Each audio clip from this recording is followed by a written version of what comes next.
अगले अध्याय में आचार्य चाणक्य चंद्रगुप्त से कहते हैं, हे चंद्रगुप्त, मैंने तुम्हें पिछली बार 7 ऐसी जगहों के बारे में बताया था जहां तुम्हें बुलाए जाने पर भी नहीं जाना चाहिए और भूल से भी कभी नहीं जाना चाहिए।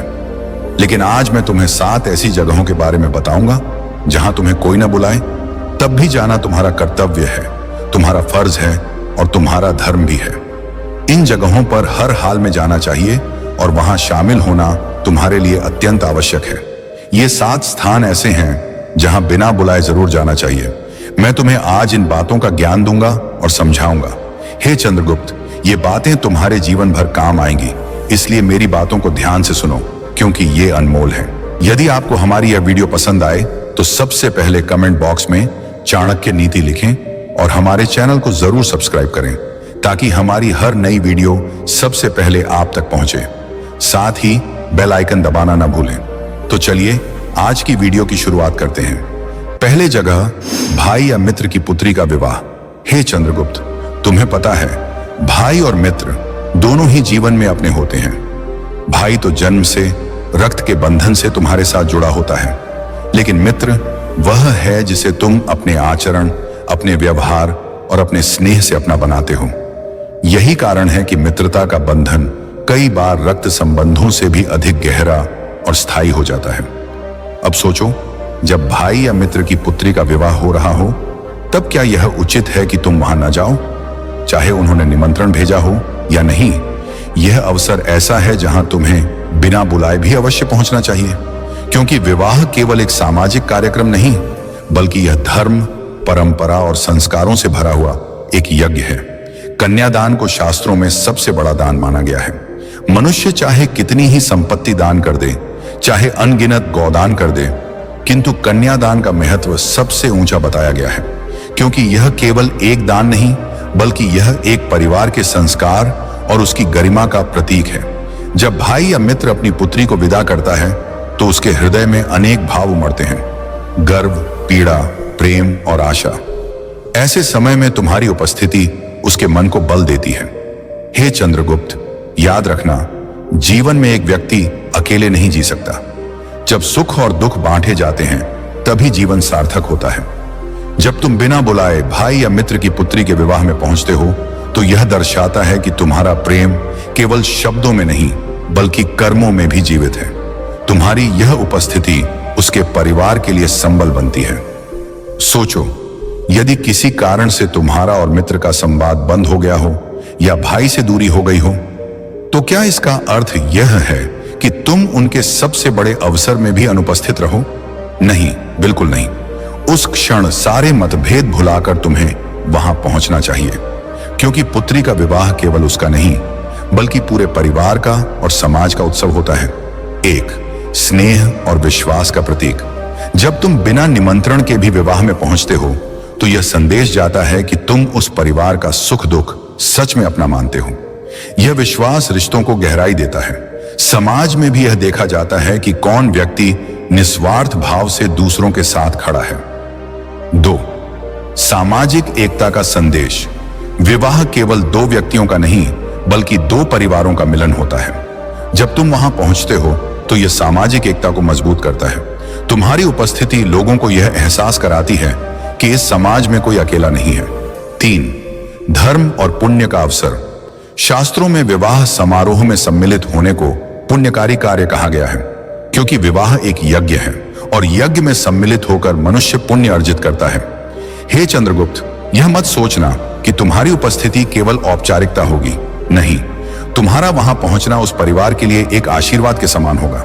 तुम चाहो तो अपने साथ कोई छोटा सा उपहार लेकर जाओ या केवल अपनी शुभकामनाएं ले जाओ, किंतु तुम्हारी उपस्थिति ही सबसे बड़ा उपहार होगी। जब वरमाला डाली जाएगी, जब कन्यादान होगा, जब विदाई का भावुक क्षण आएगा, तब उस परिवार की आंखें चारों ओर अपनों को खोजेंगी। यदि वे तुम्हें वहां देखेंगे तो उनके हृदय को सच्चा सुकून मिलेगा। अपनों के मंगल कार्य में सम्मिलित होना ही सच्चा धर्म है। जो व्यक्ति अपने ही के सुख दुख में अनुपस्थित रहता है वह जीवन में कभी सच्चा सम्मान नहीं पा सकता। हे चंद्रगुप्त, इसलिए तुम्हारा धर्म है कि जब भी भाई या मित्र की पुत्री का विवाह हो तो तुम बिना बुलाए भी वहां पहुंचो। यह केवल तुम्हारा कर्तव्य नहीं बल्कि यह तुम्हारे जीवन का गौरव भी है। दूसरा जागा, गुरु का घर। हे चंद्रगुप्त, सुनो, मनुष्य के जीवन में सबसे बड़ा वरदान अगर कोई है तो वह है गुरु। मां तुम्हें जन्म देती है, पिता तुम्हें पालन पोषण करता है, लेकिन गुरु तुम्हें आत्मा का बोध कराता है।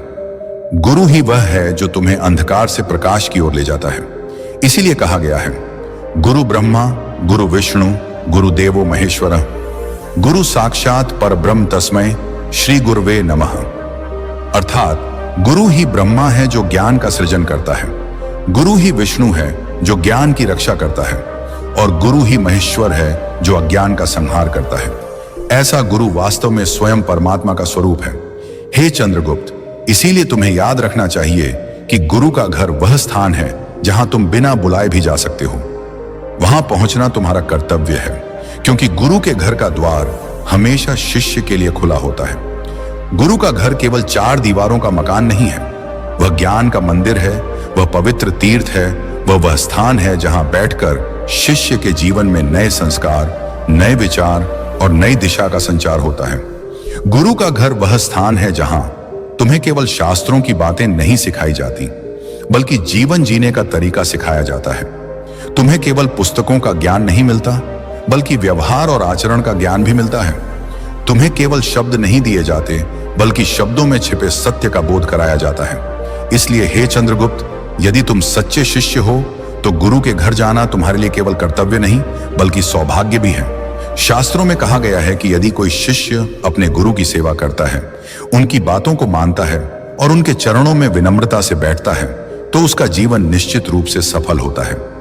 गुरु का घर जाकर तुम यह दर्शाते हो कि तुम उनके ज्ञान के भूखे हो, तुम उनके आशीर्वाद के प्यासे हो, तुम उनके सान्निध्य में रहकर अपने मन को पवित्र करना चाहते हो। बिना बुलाए गुरु के घर जाना यह बताता है कि तुम्हारा उनसे रिश्ता केवल औपचारिक नहीं, बल्कि आत्मिक है। चंद्रगुप्त, क्या तुम जानते हो कि तुम्हारी सफलता का मूल कारण क्या था? वह तुम्हारी वीरता नहीं, न ही केवल तुम्हारा पुरुषार्थ, बल्कि तुम्हारा गुरु के प्रति समर्पण था। तुम जब छोटे थे, तुम्हें अपने जीवन की कोई दिशा नहीं थी। तुम केवल एक साधारण बालक थे, लेकिन जब तुम पास आए कर शिक्षा लेने लगे, तभी तुम्हारे जीवन की दिशा बदली। तुम्हारे भीतर छिपा हुआ सम्राट जागृत हुआ। अगर तुमने शिक्षा न ली होती तो आज इतिहास तुम्हें सम्राट चंद्रगुप्त मौर्य के नाम से न जानता। यह इस बात का प्रमाण है कि गुरु का घर ही सफलता का द्वार है। गुरु का घर नियमित रूप से जाना शिष्य के जीवन को नई दिशा देता है। वहां से मिली शिक्षा केवल पुस्तकों तक सीमित नहीं होती, बल्कि जीवन के हर निर्णय में सहायक बनती है। गुरु के प्रति सम्मान और कृतज्ञता व्यक्त करना शिष्य का धर्म है। गुरु का घर जाकर उनके चरणों में बैठना यह दर्शाता है कि तुम उनके उपकारों को समझते हो। गुरु का घर केवल भौतिक ज्ञान नहीं, बल्कि आध्यात्मिक शांति और आत्मबोध भी देता है। जब शिष्य गुरु के घर बैठता है तो उसका मन शुद्ध होता है और उसका आत्मा प्रकाशमान होती है। चंद्रगुप्त, जब भी तुम गुरु के घर जाओ तो विनम्रता और श्रद्धा के साथ जाओ। खाली हाथ मत जाना, चाहे कोई साधारण सी वस्तु ही हो, लेकिन गुरु को अर्पित करो। गुरु को वस्तु की आवश्यकता नहीं होती, पर तुम्हारे भाव की आवश्यकता होती है। गुरु के चरणों में बैठकर उनके वचनों को मन में उतारो। उनके घर में कोई कार्य करते समय सेवा भाव रखो। वही सेवा तुम्हारे लिए वरदान बनेगी। कहा जाता है कि एक शिष्य प्रतिदिन अपने गुरु के घर जाता था। कभी वह भोजन का दाना लेकर जाता, कभी जल का कलश। गुरु ने उससे पूछा, वत्स, तुम प्रतिदिन क्यों आते हो? क्या तुम्हें यहां विशेष शिक्षा मिलती है? शिष्य ने विनम्रता से उत्तर दिया, गुरुदेव, शिक्षा तो आप जब चाहे देते हैं, परंतु मैं आपके घर इसलिए आता हूं कि मेरे मन को यह अनुभव हो कि मैं आपके पास हूं, आपके चरणों में बैठा हूं। यह अनुभव ही मेरे लिए सबसे बड़ा ज्ञान है। गुरु ने उस शिष्य को आशीर्वाद दिया और कहा, वत्स, यह भाव ही तुम्हें जीवन में महान बनाएगा। हे चंद्रगुप्त, आचार्य चाणक्य कहते हैं, गुरु का स्थान देवताओं से भी श्रेष्ठ है। यदि जीवन में सही गुरु मिल जाए और शिष्य उसकी शरण में रहे, तो वह चाहे निर्धन हो, अनजान हो, वह भी एक दिन महान बनता है। तीसरी जगह, सत्संग घर, जहां प्रभु का गुणगान हो रहा हो। आचार्य चाणक्य बोले, हे चंद्रगुप्त, जीवन में एक ऐसा स्थान है जहां कदम रखना कभी व्यर्थ नहीं जाता, और वह है सत्संग का घर। जहां प्रभु का भजन हो रहा हो, शास्त्रों का पाठ हो रहा हो, संत महात्माओं का संग हो रहा हो, वहां बिना बुलाए अवश्य जाना चाहिए। यह स्थान तुम्हारे मन, आत्मा और पूरे जीवन को नई दिशा देता है। सत्संग का अर्थ है सत्य का संग। जब तुम प्रभु के नाम, उनके भजन और उनकी कथाओं के बीच बैठते हो तो तुम्हारे भीतर की मलिनता स्वयं धुलने लगती है। जिस प्रकार गंदे जल में डुबकी लगाने से शरीर अपवित्र होता है, उसी प्रकार सत्संग में बैठने से आत्मा पवित्र हो जाती है। शास्त्रों में कहा गया है, सत्संगत्वे निस्संगत्वम, निस्संगत्वे निर्मोहत्वम, निर्मोहत्वे निश्चल तत्वम, निश्चल तत्वे जीवन मुक्तिहन। अर्थात सत्संग से मोह मिटता है, मोह मिटने से विवेक जागता है, विवेक से आत्मा स्थिर होती है और स्थिरता से मोक्ष की प्राप्ति होती है। हे चंद्रगुप्त, सत्संग केवल भजन कीर्तन सुनना नहीं है, यह आत्मा को दर्पण दिखाने जैसा है।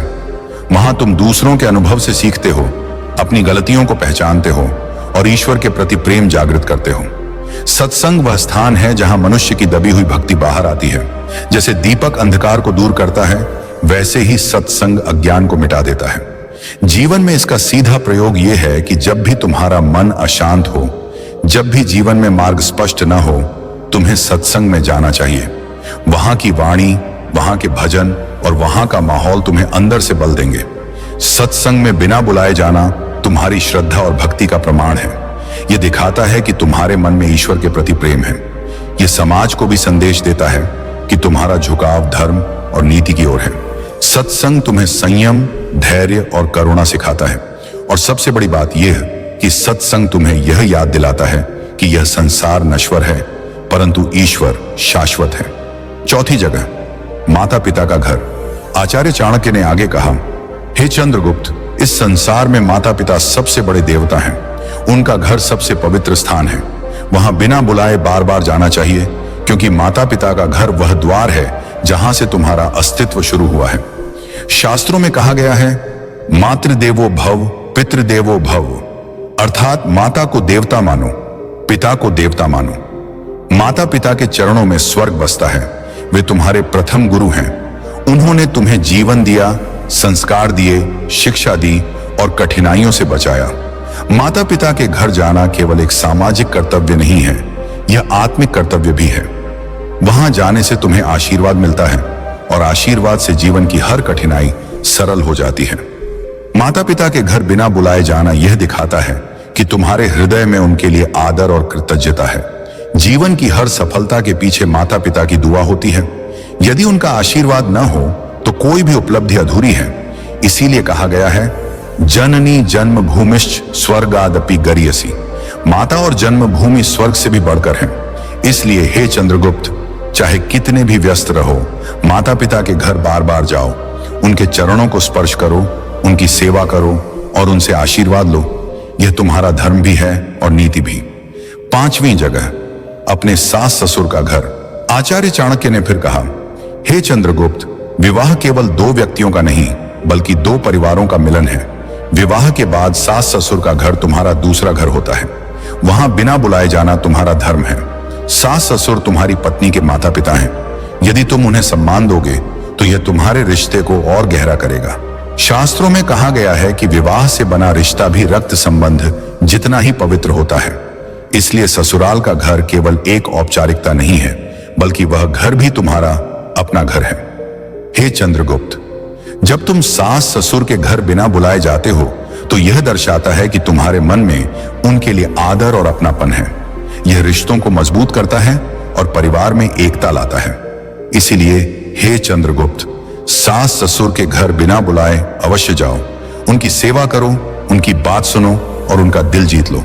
यह तुम्हारे पारिवारिक जीवन की मजबूती की जड़ है। छठी जगह, अपने नाना का घर। आचार्य ने कहा, हे चंद्रगुप्त, ननिहाल एक ऐसा स्थान है जहां तुम्हें सदा स्नेह और अपनापन मिलता है। नाना का घर तुम्हारे लिए विशेष है क्योंकि वहां तुम्हें बचपन से ही अतिरिक्त प्रेम और आशीर्वाद मिला है। शास्त्रों में कहा गया है कि ननिहाल का आशीर्वाद जीवन में सौभाग्य लाता है। वहां बिना बुलाए जाना यह दिखाता है कि तुम्हारे मन में अपने रिश्तों के लिए सम्मान है। हे चंद्रगुप्त, नाना का घर केवल एक रिश्ता नहीं है, बल्कि यह तुम्हारे संस्कारों का स्रोत भी है। वहां जाने से तुम्हारा पारिवारिक बंधन मजबूत होता है। वहां मिलने वाला स्नेह तुम्हारे जीवन को सरल बनाता है। सातवीं जगह, अपनों की मृत्यु पर। चाणक्य ने गहरी सांस ली और कहा, हे चंद्रगुप्त, जीवन का सबसे बड़ा सत्य है मृत्यु। जब तुम्हारे किसी अपने की मृत्यु हो तब वहां बिना बुलाए अवश्य जाना चाहिए। यह तुम्हारा नैतिक और सामाजिक कर्तव्य है। शास्त्रों में कहा गया है, अनित्यम असुखम लोकम प्राप्य भजस्व माम, अर्थात यह संसार अस्थाई और दुखों से भरा है, इसलिए प्रभु की शरण लो। मृत्यु हमें यही याद दिलाती है। हे चंद्रगुप्त, जब तुम किसी शोकाकुल परिवार के घर बिना बुलाए जाते हो तो तुम्हारी उपस्थिति उन्हें सहारा देती है। दुख की घड़ी में शब्दों की नहीं, उपस्थिति की आवश्यकता होती है। यह समाज का धर्म है कि मृत्यु के समय सब एकत्र होकर परिवार को शक्ति दें। अपनों की मृत्यु पर जाना केवल संवेदना व्यक्त करना नहीं है, बल्कि यह भी स्वीकार करना है कि जीवन क्षण भंगुर है। यह हमें विनम्र बनाता है और आत्मा की नश्वरता का बोध कराता है। इसलिए हे चंद्रगुप्त, जब भी किसी अपने की मृत्यु हो वहां बिना बुलाए अवश्य जाओ। यह तुम्हारे कर्तव्य, संवेदना और मानवता का प्रमाण है। प्रिय दर्शकों, आपको यह वीडियो कैसा लगा हमें जरूर बताइए। आपकी राय और सुझाव हमारे लिए बहुत महत्वपूर्ण है। अगर इस विषय में या किसी और विषय में आपके मन में कोई भी सवाल है तो आप बेहिचक हमसे पूछ सकते हैं। हम आपके हर प्रश्न का उत्तर देने और आपके ज्ञान को और गहरा करने का पूरा प्रयास करेंगे। तो चलिए आज की इस वीडियो को यहीं समाप्त करते हैं।